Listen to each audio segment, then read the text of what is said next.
I've got some Latin for you. Love a bit of Latin. Ex nihilo. I will explain, but I was speaking recently with a friend who, amongst other things, writes music. He's good at it. He knows what he's doing. People pay him to do so. Not unusually, I know nothing, with no idea of the process involved, the time it takes, or where and how you would even start to write music. I peppered him with questions.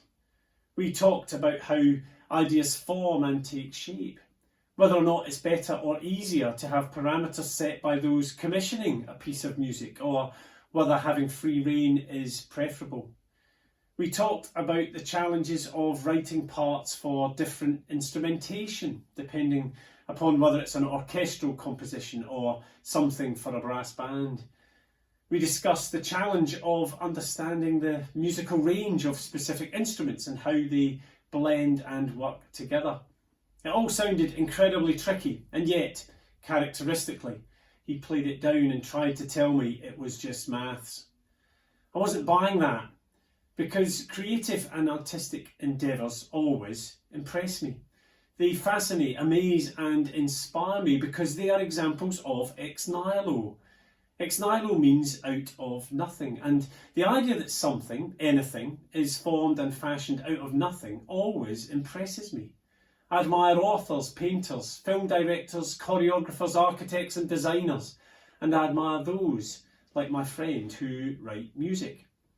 For me, in their creative endeavours, each are reflecting divine tendencies and godly intentions, whether they know it or not.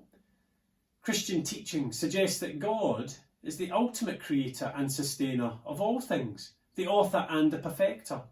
God fashions the world, ex nihilo, out of nothing. In this sense, anything creative reflects God's original and ongoing efforts.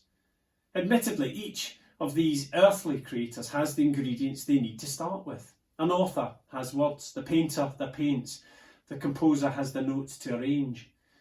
The human creatives have the tools with which to work, the word processors, the brushes and easels, the keyboard or quill. Ultimately, only God can create ex nihilo, creating something completely out of nothing. God creates the ingredients, the building blocks, the means by which we are all encouraged to be creative. And the good news is that after all this creating, the Bible tells us God saw all that he had made and it was very good. Not just acceptable, all right, or good enough, but very good. The great news is that includes you and me.